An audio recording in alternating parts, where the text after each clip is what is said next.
Welcome to Gnanaprasuna astro channel. ఇవాల్టి వీడియోలో మనం తెలుసుకోబోయే విషయం ప్రేమ వివాహాలకు సంబంధించిన గ్రహ వ్యవస్థలను గురించిన అంశం. సహజంగానే 70% వారి లైఫ్లో ప్రేమ అనే విషయం ఇంటర్ఫియర్ అవుతుంది. ఒక నిర్దిష్ట వయస్సులో లేదా వివాహ వయస్సులో ఏర్పడుతుంది. కానీ కొంతమందికి మాత్రమే ప్రేమ అనే బంధం వివాహం వరకు తీసుకొని వెళ్ళి దాని ద్వారా మంచి చెడు రెండింటిని అనుభవిస్తారు. ఇక ఇలాంటి ప్రేమ వివాహాల గ్రహ వ్యవస్థ ఎలా ఉంటుందో విత్ ఎగ్జాంపుల్తో ఇప్పుడు తెలుసుకుందాము.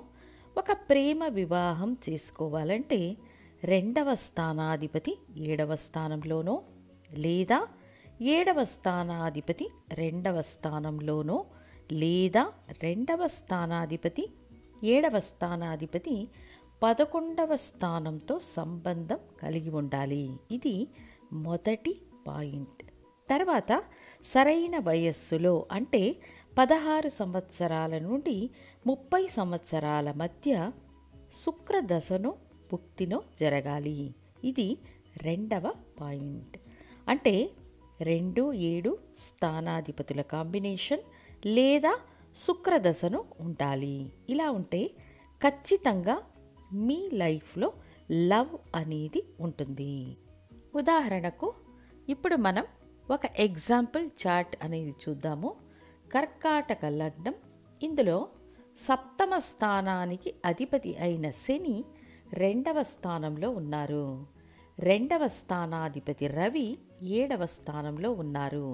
ఇక్కడ 2, 7 స్థానాధిపతులకు పరివర్తన ఏర్పడింది.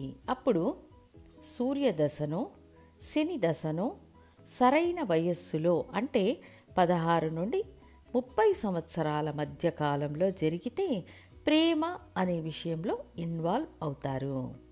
ఈ విధమైన కాంబినేషన్ ఉండడం, ఈ 2వ స్థానంలో ఉన్న శనిని గురువు వీక్షిస్తున్నారంటే లేదా 3వ స్థానంలో ఉండి గురువు రవిని వీక్షిస్తున్న పెద్దవాళ్ల అనుమతితో ప్రేమ వివాహం జరుగుతుంది.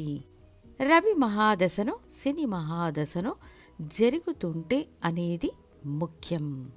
సపోజ్ గురు దశ జరుగుతుంటే ప్రేమ అనేది ఉంటుంది, బట్ బ్రేకప్ అవుతుంది.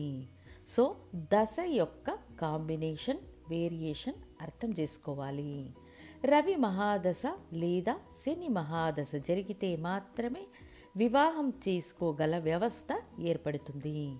ఒకవేళ ఈ వ్యవస్థను గురువు వీక్షించకపోయినా లేదా ఈ కాంబినేషన్ ఉండి గురు దశ జరిగినా రవి మహాదశ శని మహాదశ రాలేదంటే లవ్ సక్సెస్ అవ్వదు.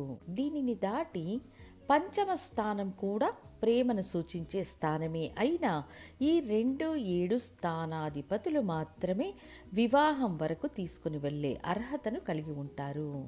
ఎందుకంటే 2వ స్థానం కుటుంబాన్ని సూచిస్తుంది, 7వ స్థానం జీవిత భాగస్వామిని, సంతోషాన్ని, దుఃఖాన్ని, ఆర్థిక వ్యవస్థను సూచిస్తుంది. సో 2, 7 స్థానాలు చాలా ముఖ్యం. 5వ స్థానం ప్రేమను సూచిస్తుంది, బట్ ఈ ప్రేమ పెళ్లి వరకు తీసుకొని వెళుతుందా అనేది నిర్ణయించేది 2, 7 స్థానాలు. అయితే ఇక్కడ ఈ జాతకంలో గురువును ఎందుకు తీసుకున్నాము అంటే గురువు లగ్నానికి 9వ స్థానాధిపతి. సో ఒక జాతకంలో పారిపోయి వివాహం చేసుకున్నారు అంటే 9వ స్థానం 9వ స్థానాధిపతి బలహీనంగా ఉంటారు.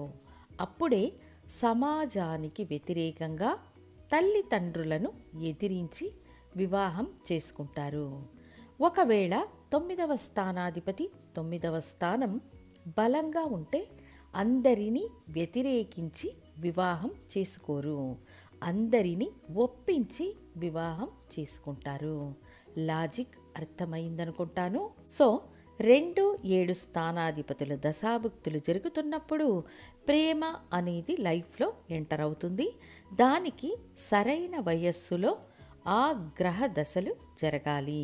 అప్పుడు కుటుంబ సభ్యుల సమ్మతితో వివాహం జరుగుతుంది.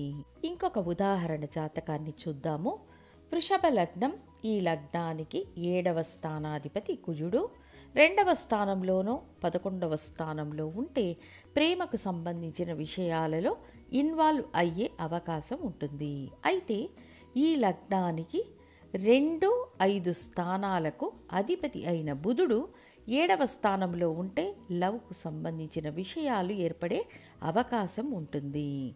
ఆ ప్రేమను వివాహం వరకు తీసుకెళ్ళి విజయవంతం చెయ్యాలంటే లగ్న యోగాధిపతి అయిన శుక్రుని అనుగ్రహం ముఖ్యం.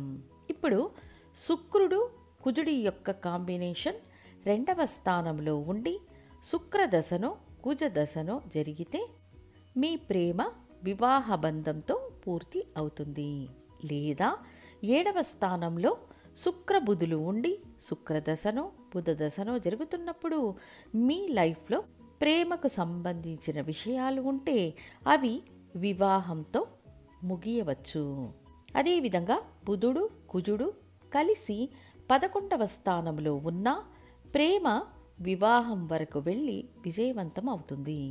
సో 2, 5, 7 స్థానాలు ప్రేమకు సంబంధించిన విషయాలను ఇస్తాయి. కానీ అందులో మీరు గెలవాలనుకుంటే పైన చెప్పిన కాంబినేషన్ ఉంటే మాత్రమే గెలవగలరు అని తెలియజేస్తూ మళ్ళీ ఇంకొక వీడియోతో మీ ముందుంటాను. ధన్యవాదాలు.